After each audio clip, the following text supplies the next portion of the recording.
Hello and welcome to Functional Skills Maths.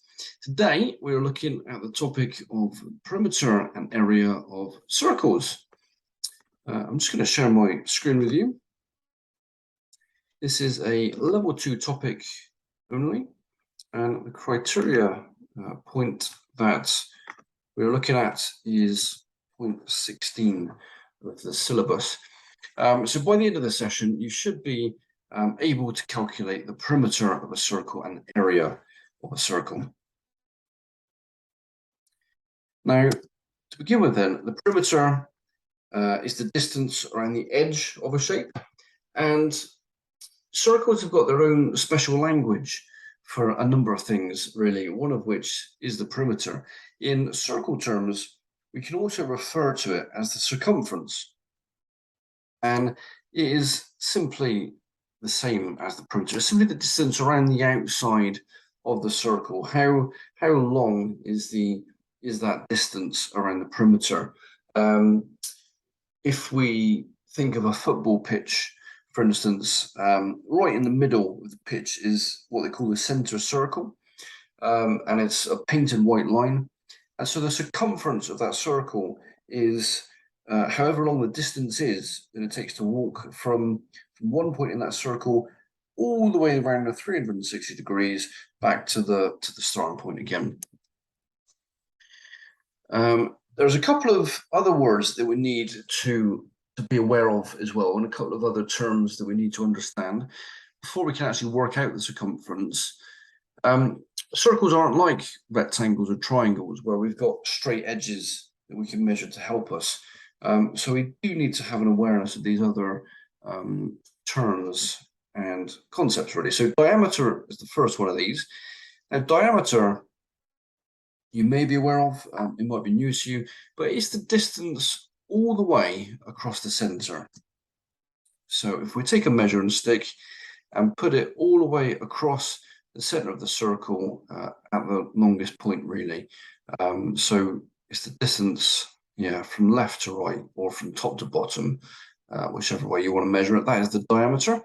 And the other thing that we need to be aware of is a number called pi. Now, pi is indicated by this little symbol here, and it's a Greek symbol, it's a mathematical symbol, and it represents the number 3.14. Now, actually, this number has an infinite number of decimal places, and it doesn't actually ever end. It's recently been calculated to several trillion decimal places, none of which repeat, really. So it's quite a unique number, but very important when it comes to working out anything to do with circles. And for our purposes, we can just simply refer to it as 3.14. Occasionally, the exam paper might have it listed down as 3.142. If it does, then please use that figure. But for the purposes of the session today, the worksheets that your tutor will ask you to do, use 3.14. Now then, the formula for working out the circumference is quite simple, really. Once we understand those two concepts, all we do is we multiply pi by the diameter. So let's put a measurement on this circle for the diameter. Let's say that it's 5 meters across. So what we do to work that out is we do pi times the diameter, or in other words, 3.14 times 5, and that equals 15.7. Measurement unit is meters, and that's what the circumference is, or what the perimeter is. So pi times diameter tells us the circumference. And just to bring that up on screen in the bottom right hand corner there, circumference equals pi d. That's the shortest way of writing out this formula. Circumference equals pi d, or pi times diameter. Please make a note of that, as you will need to remember this for your exams.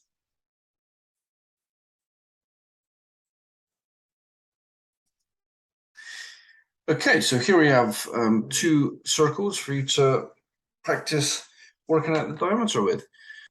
We've got a grey circle and a green circle. The measurements of the diameter are both given. So I'll give you a few seconds. I'll pause for a few seconds by end, but please feel free to press the pause button on your videos and take the time to work out the circumference of both of these circles now, and we'll run through the answers in just a moment.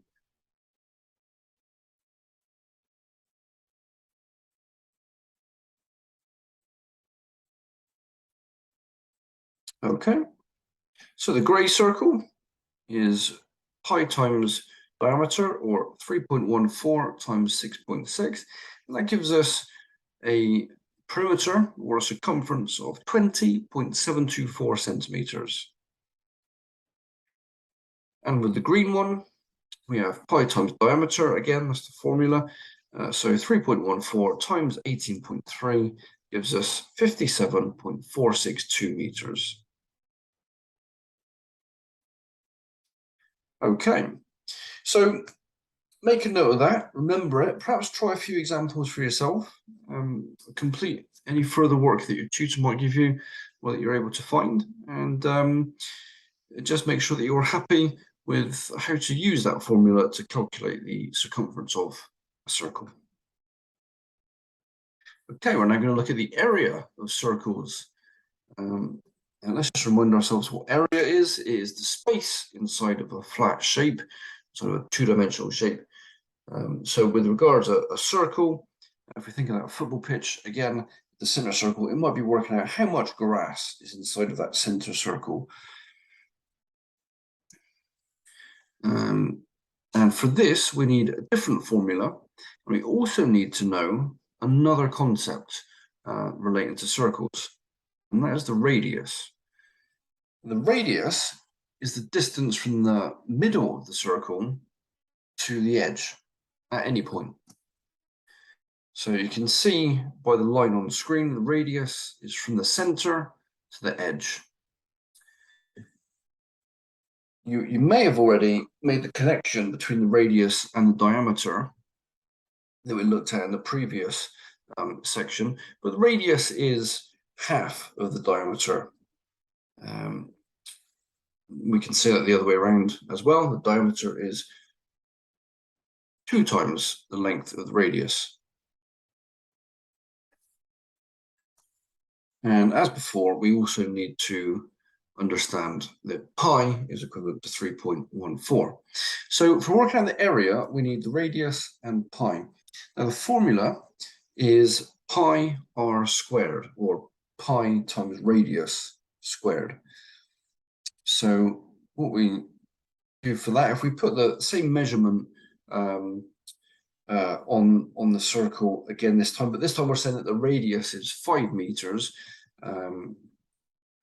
And so our calculation would be pi r squared, or 3.14 times 5 squared, because the radius is 5 in this example. If we were to input that into a calculator, what we might do is 3.14 times 5 again, because we're squaring it. Some of you might have already worked out that 5 squared is 25, in which case you could do 3.14 times 25. Makes not a lot of odds the way that you sort of go about it. And that gives us the answer of 78.5 meters squared. And again, because this area two-dimensional, you must remember to put that little 2 in the top right-hand corner at the end of the measurement unit. So the formula, just at the top of your screen, is there on the right-hand side, pi r squared. That's how it looks. And you will need to remember this one as well for the exams, because they will not give it for you. So take a moment just to jot that down.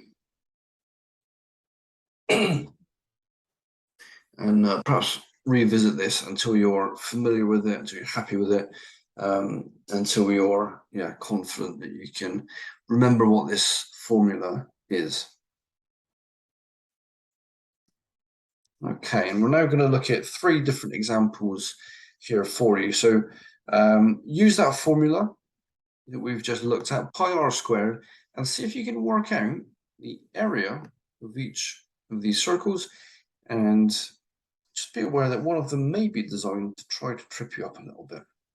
I'm going to pause for a few seconds, but please press pause on your videos and we'll run through the answers shortly.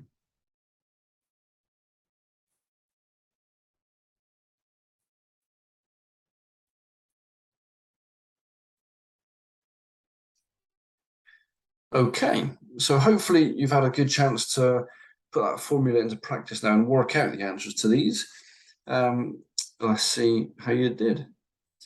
So the blue circle, pi r squared, 3.14 times 20 times 20 gives us a total of 1,256 millimeters squared.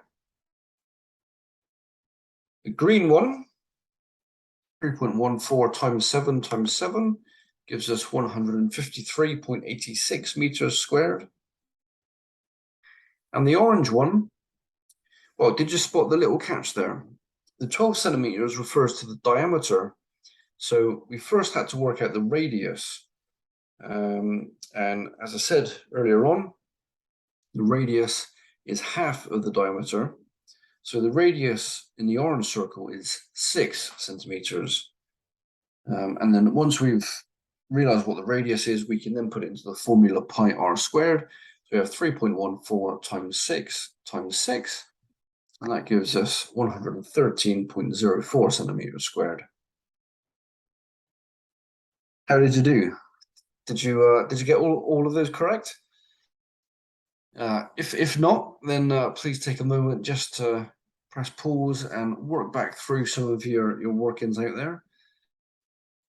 And if you did, then a big well done to you. That's very good. So just to recap what we've been through today, we've looked at the perimeter of circles and the area of circles as well.